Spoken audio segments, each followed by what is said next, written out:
श्री स्वामी समर्थ. जय जय स्वामी समर्थ. स्वामींचं नाव घेऊन मी या व्हिडिओला सुरुवात करते. चैत्र नवरात्रीमध्ये दुर्गाष्टमी म्हणजेच महागौरी पूजा ही 26 मार्च 2026 म्हणजेच गुरुवारी साजरी केली जाईल. या दिवशी कन्या पूजन आणि देवीची विशेष पूजा केली जाते. अष्टमी तिथी 25 मार्चला दुपारी सुरू होऊन 26 मार्चला सकाळी 11:49 असेल. त्यामुळे उद्या तिथीनुसार 26 मार्चला अष्टमीचे व्रत व पूजन केले जाईल. तसेच श्रीराम जन्मोत्सव पण 26 तारखेला साजरा होईल, कारण अष्टमी तिथी ही 11:45 समाप्त होईल व 11:46 नवमी तिथीही प्रारंभ होणार आहे. आणि घरी आणि मंदिरात दुपारी बरोबर 12 वाजता श्रीराम जन्मोत्सव साजरा होईल. वसंत नवरात्रीत आई जगदंबा दुर्गा मातेची पूजा केल्याने इच्छित परिणाम प्राप्त होतात. तसेच जीवनातील सर्व प्रकारचे अडथळे दूर होतात असे म्हटले जाते.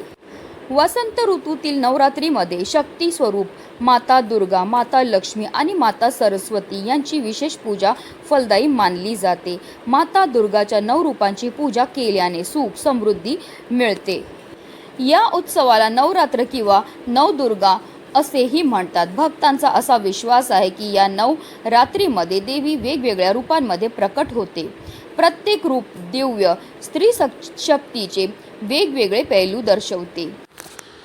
नवरात्रीच्या 8व्या दिवशी दुर्गेचे 8वे रूप असलेले महागौरीची पूजा करण्याची परंपरा आहे. महागौरीचे वाहन बैल आणि तिच्या हातात त्रिशूळ आहे. भगवान शिव यांना पती म्हणून प्राप्त करण्यासाठी देवी पार्वतीने हजारो वर्षे कठोर तपश्चर्या केली, ज्यामुळे त्यांचे शरीर काळे झाले. तपश्चर्येने प्रसन्न होऊन भगवान शिव यांनी देवीला गोरा रंग दिला आणि देवीच्या या रूपाला महागौरी असे नाव पडले. नवरात्रीच्या 8व्या दिवशी म्हणजेच अष्टमीला देवी महागौरीची नारळ अर्पण करण्याची प्रथा आहे. नारळ देवीला खूप प्रिय आहे. याशिवाय माता गौरीला नारळाची बर्फी, लाडू नक्कीच अर्पण करावा. महागौरीला चमेलीची फुलं सुद्धा अर्पण करावी. तसेच ओम देवी महागौरे नमः किंवा ओम देवी महागौरे नमः या मंत्राचा आपल्याला 108 वेळा जप सुद्धा करायचा आहे. यंदा अष्टमी आणि नवमी तिथी एकत्रित येत आहे आणि अष्टमी आणि नवमी तिथीला आई भगवतीला प्रसन्न करण्याकरता लोक कन्या पूजन सुद्धा करतात. महागौरी ही 8 वर्षाची होती, म्हणूनच अष्टमी तिथीला कन्या पूजन केल्याने भक्तांच्या जीवनामध्ये असणारे सर्व संकट, सर्व विघ्न, सर्व दोष, सर्व त्रासांपासून मुक्तता मिळते. धार्मिकदृष्ट्या हा दिवस अतिशय महत्त्वाचा असल्यामुळे या दिवशी काही प्रभावी आणि उपाय सेवा सुद्धा केल्या जातात. आणि म्हणूनच दुर्गाष्टमी तसेच रामनवमीच्या दिवशी तुम्ही व्रत नाही केलं तरीही चालेल, पण सकाळीच या झाडाला नक्की स्पर्श करा. या झाडाला स्पर्श करून केल्यामुळे आपल्याला सर्व कामामध्ये यश प्राप्त होणारच आहे. पण आपलं 7 पिढ्यांचं दारिद्र्य नष्ट होऊन फक्त 24 तासामध्ये आपल्या घरामध्ये असणारी जेवढी पण नकारात्मकता, इडापिडा, दोष दूर होऊन आपल्या संपूर्ण कुटुंबाची भरभरून अशी प्रगती होणार आहे. तर त्या कोणत्या झाडाला स्पर्श करायचं, कोणत्या वेळेत स्पर्श करायचं, त्याबद्दल सविस्तर आणि महत्त्वाची अशी माहिती मी तुम्हाला या व्हिडिओमध्ये देणार आहे. तर व्हिडिओ पूर्ण पहा आणि जर तुम्ही माझ्या चॅनलवर नवीन असतील तर चॅनलला सबस्क्राईब करा आणि शेजारी बेल आयकन सुद्धा प्रेस करा, जेणेकरून तुम्हाला माझ्या नवनवीन व्हिडिओचं नोटिफिकेशन मिळत राहील. यंदा अतिशय दुर्मिळ योग हा तयार झालेला आहे. नवरात्रीच्या 8व्या दिवशी म्हणजेच दुर्गाष्टमीच्याच दिवशी जे आहे रामनवमीचा संयोग हा जुळून आलेला आहे. अतिशय दुर्मिळ योग आहे. आपल्याला दुर्गा देवीसोबत प्रभू श्रीरामांचे सुद्धा आशीर्वाद हे प्राप्त होणार आहे. दुर्गाष्टमी तिथी ही सकाळी समाप्त होणार आहे आणि त्यानंतर रामनवमी तिथी ही लागणार आहे. म्हणून जे पण उपाय किंवा सेवा आहेत जे आहेत ते आपल्याला आवर्जून या दिवशी करायच्या आहेत. रामनवमीच्या दिवशी भगवान श्रीरामांची पूजा करण्यासाठी आपल्याला पहाटे लवकर उठायचं आहे, स्नान करायचं आहे, स्वच्छ वस्त्र परिधान करायचे आणि देवघरामध्ये आपल्याला सर्वप्रथम दिवा हा प्रज्वलित करून घ्यायचा आहे. कारण कोणतीही सेवा किंवा कोणताही उपाय जर आपण अग्नीच्या साक्षीने केला तर त्यामध्ये आपल्याला निश्चितच सफलताही प्राप्त होते. त्यानंतर आपल्याला प्रभू श्रीराम तसेच लक्ष्मण, माता सीता आणि भगवान हनुमानाच्या मूर्तीला एका पाटावर ठेवायचं आहे. आता भगवान रामांना आपल्याला चंदन लावून घ्यायचं आहे, त्यांना फुलं अर्पण करून घ्यायचे, धूप दीप अगरबत्ती दिवा ओवाळून घ्यायचा आहे, देवांना मिठाई आणि फळांचा नैवेद्य अर्पण करून घ्यायचं आहे. तुम्ही श्री रामचरित्रमानस, सुंदरकांड किंवा रामरक्षा स्तोत्राचं पठण करू शकतात. या दरम्यान भगवान रामांच्या मंत्राचा देखील आपल्याला जप हा करायचा आहे. श्रीराम जय जय राम, श्रीराम जय जय राम या प्रभावी मंत्राचा आपल्याला जेवढा जास्त जप करता येईल तेवढा आपल्याला जप हा करायचा आहे. यामुळे आपल्याला सकारात्मक वातावरण निर्माण होते आणि आपल्या प्रभू रामचंद्रांची कृपाही होत असते. त्यानंतर आपल्याला घरामध्ये आरती ही प्रभू रामांची करून घ्यायची आहे. मनोभावे त्यांना प्रार्थना करायची. आपल्या जीवनामध्ये असणारे जे संकट आहेत, दोष आहेत, दारिद्र्य ते दूर करण्याकरता आपल्याला मनोभावे प्रार्थना करायची. आपल्याकडनं झालेल्या कळत नकळत चुकांची आपल्याला क्षमायाचनासुद्धा करून घ्यायची. अशा रीतीने आपल्याला पूजा आणि सेवाही करून घ्यायची आहे. आवळ्याच्या झाडाचे नियमित पूजन केल्याने जीवनात सुख समृद्धी प्राप्त होते. त्याचबरोबर आपल्या जीवनामध्ये असणाऱ्या सर्व संकटांपासून सुद्धा आपल्याला मुक्ती मिळते. पद्मपुराणानुसार भगवान शिवाने कार्तिकेयाला सांगितले आहे की आवळा वृक्ष हे विष्णूचे रूप आहे. हे विष्णू प्रिय असून त्यांचे ध्यान केल्याने गोदानाबरोबरचे फळ मिळते. आवळ्याच्या झाडाखाली श्रीहरी विष्णूंचे दामोदर रूपाची पूजा केली जाते आणि रामनवमीच्या दिवशी सुद्धा आपल्याला आवळ्याच्या झाडाची विशेष पूजा ही करायची आहे. जर तुम्ही खूप मेहनत करतात, कष्ट करून मेहनत करून सुद्धा जर तुमच्या कष्टाला तुमच्या नशिबाची साथही मिळत नसेल, तुमच्या घरी आलेला पैसा टिकून राहत नसेल, तर हा प्रभावी उपाय जो आहे तो प्रत्येकाने रामनवमीच्या दिवशी करायचा. हा उपाय केल्यामुळे आपल्या कष्टाला आपल्या नशिबाची साथ मिळेल. त्याचबरोबर जी अप्राप्त लक्ष्मी आहे ती आपल्याला प्राप्त होईल.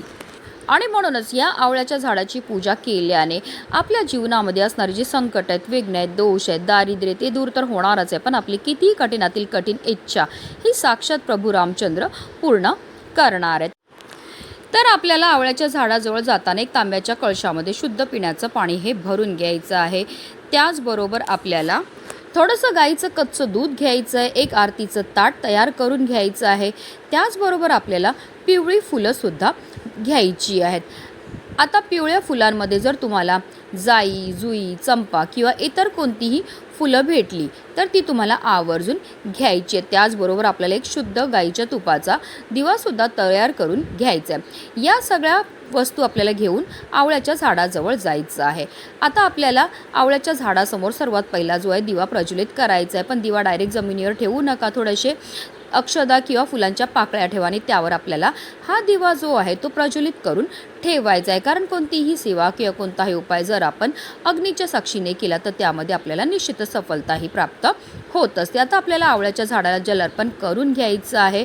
जल अर्पण करून गेल्यानंतर आपल्याला जे गाईचं कच्चं दूध आहे ते सुद्धा अर्पण करून घ्यायचं आहे. त्यानंतर आवळ्याच्या झाडाला आपल्याला हळद, कुंकू, अक्षदा, धूप दीप अगरबत्ती दाखवून घ्यायची. आवळ्याच्या झाडाची आरती करून घ्यायची आणि त्यानंतर आपल्याला आवळ्याच्या झाडाला 11 प्रदक्षिणा ह्या मारायच्यात. 11 प्रदक्षिणा मारताना निरंतर आपल्याला ओम धात्र्याय नमः, ओम धात्र्याय नमः या मंत्राचा निरंतर जप हा करायचा आहे. हा मंत्राचा जप करताना जेव्हा आपण प्रदक्षिणा करतो त्यामुळे आपल्यावर श्रीहरी विष्णूंची भरभरून कृपाही होत असते. कारण प्रभू श्री रामचंद्र हे श्रीहरी विष्णूंचे अवतार आहेत. त्याचबरोबर जर तुम्ही आवळ्याच्या झाडाखाली जेवण बनवून ते जेवण स्वतः ग्रहण केले किंवा कोणाला ब्राह्मणांना किंवा गरजूंना दान म्हणून जेवण तिकडे खायला दिले तर त्यामुळे आपल्यावर माता लक्ष्मी ही प्रसन्न होत असते.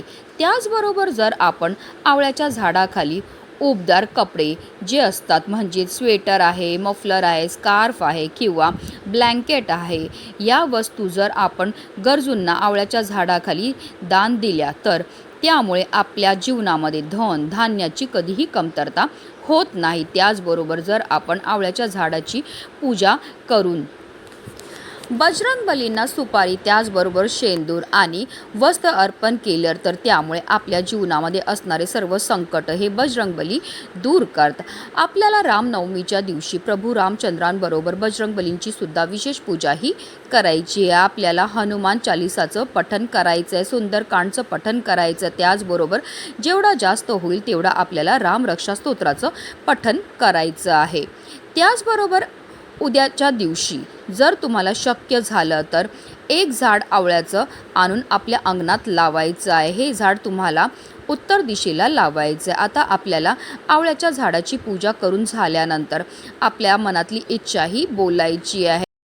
आपल्याला आपले दोन्ही हात जे ते आवळ्याच्या झाडाला स्पर्श करायचे, श्रीहरी विष्णू आणि माता लक्ष्मीचं स्मरण करायचं आणि आपल्या मनातली जी पण इच्छा असेल, जी काही केल्याने पूर्ण होत नसेल तर ती इच्छा आपल्याला बोलायची आणि ती इच्छा पूर्ती होण्याकरता आपल्याला श्रीहरी विष्णू आणि माता लक्ष्मीला प्रार्थनाही करून घ्यायची आहे. त्याचबरोबर तुम्हाला अजून एक उपाय जो आहे तो करायचा आहे. तुम्हाला आपल्या एका हाताच्या मनगटा एवढा जो आहे तो मोली धागा घ्यायचा आहे, ज्याला कलाव्याचा धागा किंवा रक्षासूत म्हणतात, तो आपल्याला घ्यायचा आहे आणि तो आपल्याला त्या झाडाच्या फांदीला आपल्या मनातली इच्छा बोलून बांधायचा आहे. संपूर्ण दिवसभर तो धागा आपल्याला तिथेच ठेवायचा आहे आणि दुसऱ्या दिवशी पुन्हा आपल्याला त्याच आवळ्याच्या झाडाजवळ जायचं आहे. त्या आवळ्याच्या झाडाची पूजा करून घ्यायची आणि त्यानंतर जो दोरा आपण आवळ्याच्या झाडाच्या फांदीला बांधलेला आहे तो तिकडनं आपल्याला सोडायचा आहे आणि तो धागा जो आहे तो आपल्या मनगटावर बांधायचं. असं केल्यामुळे आपल्यावर श्रीरामांची भरभरून कृपाही होत असते आणि त्यांच्या कृपेने आपली कितीही कठीणातील कठीण इच्छाही पूर्ण होते. आपल्या जीवनामध्ये सुख, समृद्धी, ऐश्वर हे कायम टिकून राहतं. आपल्या संपूर्ण कुटुंबाची भरभरून अशी प्रगती व्हायला लागते. रामनवमीच्या दिवशी हा उपाय करण्याला विशेष महत्त्व हे दिलं जातं. म्हणूनच व्हिडिओ जास्तीत जास्त लोकांपर्यंत शेअर करा. जय श्रीराम.